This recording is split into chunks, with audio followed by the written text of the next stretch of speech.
तो आद्रिका जी, हाँ। आज हम आपको बताएंगे यूनाइटेड स्टेट्स ऑफ अमेरिका की हिस्ट्री, इतिहास। ठीक है। तो यहाँ का इतिहास शुरू होता है लगभग 30,000 BC से। 30,000 अमेरिका का खोज कैसे हुई थी? हम बताएंगे ना। अभी अमेरिका की खोज तो कोलंबस ने की थी, हम लोगों ने पढ़ा ही है। हाँ। तो ये 30,000 BC पहले यहाँ देखिए, हाँ। मैप में देखिए, हाँ। ये जो पानी दिख रहा है ना आपको, हाँ। ये 30,000 पहले क्या हुआ था? Ice age. आइस एज में, आइस एज मतलब हिम युग, जब चारों तरफ बर्फ जम गई थी। तो यहाँ पर एक लैंड ब्रिज बन गया था। यहाँ और इसके बीच में पानी खत्म हो गया था और यहाँ जमीन सतह निकल आई थी। तो यहाँ से एशिया से लोग माइग्रेट होते होते यहाँ पर अमेरिका में आए। और आइस एज में क्या होता है? पानी बर्फ जम जाता है। तो जब पानी ज़्यादातर बर्फ जम जाता है तो यहाँ समुद्र में कम होता है पानी, बर्फ़ के रूप में यहाँ कॉन्टिनेंट्स में ज़्यादा हो जाता है। तो यहाँ सतह निकल आई थी। फिर जब आइस पिघलना शुरू हुई, आइस एज ख़त्म हुआ, तो समुद्र का पानी बढ़ गया। तो फिर ये ब्रिज ख़त्म हो गया और फिर यहाँ पानी हो गया। तो आइस एज में लोग यहाँ से माइग्रेट करके अमेरिका महाद्वीप में आ गए और फिर यहाँ पर रहने लगे। छोटे छोटे कबीलों में आदिवासी तरीके से लोग रहने लगे। फिर 1492 में कोलंबस ने अमेरिका की खोज की और यहाँ पर वो स्पेन की तरफ से आया था। तो यहाँ इधर ईस्ट कोस्ट में इधर स्पेन ने कुछ एक बस्तियां बसाना शुरू कर दी। और फिर इसके बाद ब्रिटिश लोग यहाँ आए और ब्रिटिश लोगों ने भी यहाँ पर किनारे किनारे इन्होंने कई सारी बस्तियां बसाई। और स्पेन की जो जगह थी उनको भगाकर अपना कब्जा कर लिया। सबसे पहली जो अमेरिकी बस्ती थी वो थी जॉर्ज टाउन। उन्होंने पहला जो कस्बा बसाया था वो था जॉर्ज टाउन। और ये सरकार ने नहीं बसाया था, वहाँ एक वर्जीनिया कंपनी थी, उस कंपनी ने यहाँ बसाया था। और वर्जीनिया कंपनी ने यहाँ पर बसने वाले लोगों के लिए एक उन्होंने नया तरीका निकाला था। तब यूरोप से अमेरिका यानी इंग्लैंड से अमेरिका आने में बहुत पैसा लगता था। ये समझिए कि जो एक तरफ का जो किराया था वो एक साधारण आदमी की 1 साल की मजदूरी के बराबर था। ठीक है। तो वर्जीनिया कंपनी ने क्या लोगों के साथ एग्रीमेंट किया कि आपको हम फ्री आने जाने का वो देंगे, टिकट देंगे, लेकिन आपको हमारे वहाँ रहना पड़ेगा और हमारे लिए 7 साल तक काम करना पड़ेगा फ्री में। उसके बदले हम आपको आने जाने का किराया देंगे और साथ में जब आपका 7 साल पूरा हो जाएगा तो वहाँ आपको हम ज़मीन देंगे, तो आप वहाँ बस भी सकते हैं। तो इस तरह जो बहुत सारे गरीब लोग थे यूरोप में, जो वहाँ पर उनके पास खाने को नहीं था, रहने को नहीं था, वो लोग वर्जीनिया कंपनी के टिकट से भी यहाँ आए। और 1770 तक यहाँ ईस्ट कोस्ट में लगभग 13 बस्तियाँ, 13 जो इनके सेटलमेंट्स है यूरोप के, वो बस चुके थे।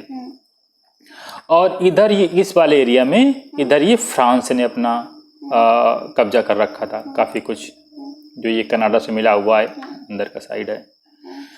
फिर क्या हुआ कि यूरोप में फ्रांस और इंग्लैंड के बीच युद्ध हुआ। उसको हम लोग 7 ईयर वॉर के सप्तवर्षीय युद्ध या 7 ईयर वॉर के नाम से जानते हैं, जिसमें फ्रांस हार गया। तो फ्रांस हार गया तो यहाँ के बहुत सारे जो एरिया थे ब्रिटेन ने उसके कब्जे से अपने कब्जे में ले लिया और बेसिकली ब्रिटेन का एक छत्र राज जैसा हो गया। ठीक है। और इसी बीच में क्या हुआ कि यहाँ डच, नीदरलैंड के लोग भी आए। और वो जो न्यूयॉर्क नहीं है, पहले उन्होंने उसको ज़मीन को वहाँ के जो नेटिव थे, आदिवासी थे, उनसे खरीदी। आज जहाँ पर न्यूयॉर्क बसा है उसको कहते हैं मैनहट्टन आइलैंड। मैनहट्टन आइलैंड उस ज़माने में डच लोगों ने $24 में, $24 में खरीदा था और उन्होंने अपनी बस्तियां बसा ली।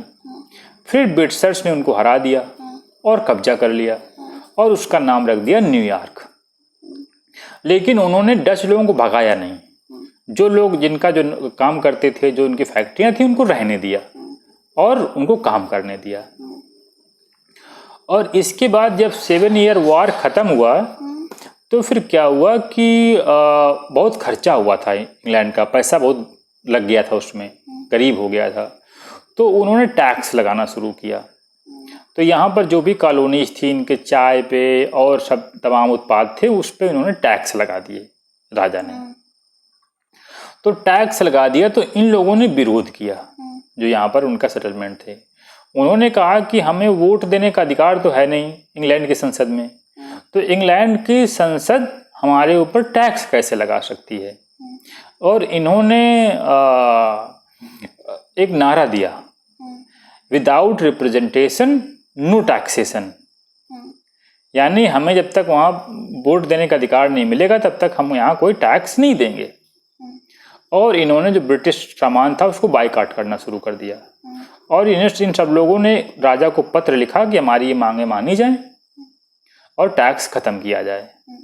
तो राजा ने उनकी बातें मानने से मना कर दिया। तो फिर इन्होंने दोबारा सब लोगों ने एक मीटिंग की और 1776 में इन्होंने अपनी आज़ादी की घोषणा कर दी कि अब हम आपसे, इंग्लैंड से, आपसे हम अलग हो गए और हम आज़ाद हो गए। और इन्होंने यूनाइटेड स्टेट्स ऑफ अमेरिका एक नया देश बना लिया 1776 में। तो जब इन्होंने 1776 में नया देश बना लिया तो फिर इंग्लैंड ने अपनी सेनाएं भेज दी इनको हराने के लिए। तो इनके जो एक लीडर थे जॉर्ज वाशिंगटन, जो पहले राष्ट्रपति अमेरिका के हुए हैं, जॉर्ज वाशिंगटन। तो जॉर्ज वाशिंगटन के नेतृत्व में इन लोगों ने अपनी सेनाएं इकट्ठा की और इनकी सेनाओं से लड़ने लगे। पहले तो इनके पास बहुत कम सेना थी और ये थोड़ा बहुत ज़्यादा अच्छा लड़ नहीं पा रहे थे। फिर क्या हुआ कि इनके साथ फ्रांस भी मिल गया। इन्हीं की सेनाओं के साथ फ्रांस ने भी अपनी, फ्रांस था ना जो इंग्लैंड ने पहले यहाँ से भगा दिया था काफ़ी लोगों को, तो फ्रांस इनके साथ मिल गया। फ्रांस जब मिला तो स्पेन भी मिल गया इनके साथ और नीदरलैंड भी मिल गया इनके साथ। तो फिर इन लोगों ने मिल करके हरा दिया ब्रिटिश सेना को और ब्रिटिश सेनाएं यहाँ से चली गईं और इनको स्वतंत्रता मिल गई। और ये ब्रिटिश ने 1783 में इनकी स्वतंत्रता को मान्यता दे दी कि हम आपको एक नए देश के रूप में मान्यता देते हैं। और इसके बाद तब ये बहुत छोटा देश था, यहाँ इतना इधर ही था ऐसे। इसके ये सब यहाँ एक बहुत बड़ा, इतना बड़ा एरिया फ्रांस के कब्जे में था, उसका ल्यूसियाना कहते थे। तो कुछ समय बाद बता तो रहे, ये अलग, ये यहाँ मेक्सिको के उसमें अंडर में था, ये सब मेक्सिको के यहाँ तक अंडर में था। ये था ल्यूसियाना फ्रांस। ये भी मतलब ये पूरा इधर ल्यूसियाना था, जितना इनका पहले राज था उससे 2 गुना ल्यूसियाना में था। तो फिर इन्होंने पैसे देके ल्यूसियाना को फ्रांस से खरीद लिया और अपने में मिला लिया। फिर इधर ये टेक्सास था, ये टेक्सास पहले मेक्सिको का पार्ट था, उन्होंने भी उसको जो है अपने में मिला लिया। टेक्सास वालों ने कहा नहीं हम इनके साथ रहेंगे, मेक्सिको साथ नहीं रहेंगे, तो अमेरिका में मिल गया। फिर इधर कैलिफोर्निया वगैरह ये भी पहले इसको मेक्सिको का पार्ट थे, ये भी इनके साथ मिल गए। ये पूरा है। फिर यहाँ ये फ्लोरिडा उस समय स्पेन का पार्ट था ये। तो फिर इन्होंने यहाँ पर हमला करके इसको फ्लोरिडा को भी अपने उसमें मिला लिया और ये पूरा यूएसए हो गया। उस समय क्या था कि वहाँ पर प्लांटेशन क्रॉप होते, जैसे कपास है, गन्ना है। तो यहाँ पर बहुत सारे स्लेव दास लाते थे यूरोप वाले, जैसे यूरोप है ना, यहाँ से पहले जहाज चलते थे तो पहले यहाँ अफ्रीका जाते थे, यहाँ दासों को पकड़ लेते थे और फिर यहाँ ले आते थे और यहाँ पर इनको बेच देते थे और फिर वो यहाँ काम करते थे। तो यहाँ गुलामों से खेती करवाते थे। और नॉर्थ वाले यहाँ प्लांटेशन नहीं था, यहाँ इंडस्ट्री ज़्यादा थी, तो इनको गुलामों की ज़रूरत कम थी। तो फिर क्या हुआ कि लगभग 1860 में क्या हुआ कि अब्राहम लिंकन यहाँ के राष्ट्रपति बने। अब्राहम लिंकन राष्ट्रपति बने तो उनको जो दास प्रथा के जो विरोधी थे उन लोगों ने ज़्यादा वोट दिया था। तो इन्होंने क्या किया कि दास प्रथा की घोषणा ख़त्म करने की बात कही कि दास प्रथा ख़त्म कर दी जानी चाहिए। तो ये जो यहाँ नीचे वाले स्टेट थे जिनके पास दास ज़्यादा काम करते थे, इन लोगों ने अलग होने की घोषणा कर दी कि अब हम तुम्हारे साथ नहीं रहेंगे, हम अपना अलग देश बनाएंगे। और फिर तो इन्होंने फिर युद्ध छेड़ दिया जो अब्राहम लिंकन इनके साथ। तो आपस में गृह युद्ध शुरू हो गया। अब्राहम लिंकन के जो नॉर्थ स्टेट थे और साउथ जो लोग गुलामों से खेती करवाते थे। 1861 में गृह युद्ध छिड़ गया। तो चूंकि ये दास प्रथा खत्म करना चाहते थे तो अब्राहम लिंकन की सेना में बहुत सारे दास भी शामिल हो गए। लगभग 2.25 लाख दास शामिल हो गए जो गुलाम थे। और उन्होंने फिर क्या हुआ कि उन्होंने इसको हरा दिया। इनके जो ये साउथ वाले ये थे इनको हरा दिया और फिर दास प्रथा उन्होंने खत्म कर दिया, समाप्ति की घोषणा कर दी कि यहाँ कोई दास नहीं रहेगा।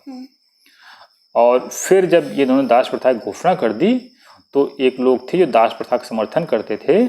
एक दिन ये थिएटर में नाटक देखने गए थे अब्राहम लिंकन, तो वही एक हत्यारे ने इनकी गोली मार करके हत्या कर दी। और इसके बाद क्या हुआ कि यहाँ पर ज़मीन बहुत थी, बहुत रिसोर्स है, तो फिर यूरोप के बहुत सारे लोगों ने यहाँ आना शुरू कर दिया। तमाम कंपनियाँ थीं, वो अपने उनको कहते थे कि हमारे यहाँ 3 साल काम करो, 2 साल काम करो और हम आपको फ्री आने जाने का टिकट देंगे और इसके बाद आप स्वतंत्र हो। इस तरह से बहुत सारे लोग आए। बहुत सारे यहाँ जो गरीब लोग थे वो भी काम की तलाश में आए। जर्मनी से आए, रशिया से आए, चीन से आए। जब काफ़ी लोग आए गए तो यहाँ पर लोगों ने फिर क्या किया कि यहाँ पर आने वाले लोगों के ऊपर बड़ा जांच करना शुरू कर दिया कि सबको नहीं लेंगे अब हम। तो यहाँ एक एलिस आइलैंड था। उस आइलैंड को नाम था आइलैंड ऑफ, सो कहते हैं island of hope and tears, खुशी और आंसू का आइलैंड। ठीक है। तो वहाँ क्या था, जो फर्स्ट क्लास टिकट लेके आते थे शिप में तो उनको तो सीधे अमेरिका में जाने को मिल जाता था। लेकिन जो थर्ड क्लास में आते थे, जो गरीब होते थे, तो उनकी जांच होती थी, कहीं कोई बीमार तो नहीं है, इसके स्किल कोई है कि नहीं है और कोई कमी तो नहीं है, और वो यहाँ पर रोक लिया जाता था। और बहुत सारे लोगों को बेचारों को वापस भेज दिया जाता था, वहाँ नहीं जाने दिया जाता था। तो वो बेचारे दुखी होकर, निराश होकर के वापस जाते थे। और जो अंदर जा भी पाते थे उनको बहुत समय लगता था, बहुत जांच करानी पड़ती थी। वो सब हफ्ता यहीं एलिस आइलैंड में रुके रहते थे। और धीरे धीरे फिर क्या हुआ कि यहाँ बहुत सारे यूरोप के तमाम उस पे लोगों से, शहरों से आए, अलग अलग देशों से। इसीलिए वहाँ पर जैसे न्यूयॉर्क में है, अलग अलग देशों के रहने वाले मोहल्ले भी बने हुए हैं कि ये मिनी इटली है, ये मिनी रशिया है, ये मिनी जर्मनी है। तो बहुत सारे लोग आए, बहुत लोगों ने मेहनत की और बहुत बहुत बड़े अपना नाम कमाया, बड़े आदमी बन गए। और इस तरीके से आज की तरह जो अमेरिका दिखता है वो, इसके बाद फिर क्या हुआ कि यहाँ से इनको इधर आने में बड़ी दिक्कत होती थी। तो फिर यहाँ पर एक पनामा कंट्री है, यहाँ पर पनामा है। तो फिर इन्होंने एक पतली पतली यहाँ पर जगह खरीद ली नहर बनाने के लिए पनामा से, यूएसए ने, और उसमें एक गहरी नहर बना दी। तो इनके जो जहाज जो यहाँ से इधर से आना पड़ता था, फिर यहीं से इधर से पनामा नहर होते होते यहाँ पर ईस्ट कोस्ट से वेस्ट कोस्ट आराम से आ जाते थे। तो ये था यूएसए का इतिहास। Okay, thank you.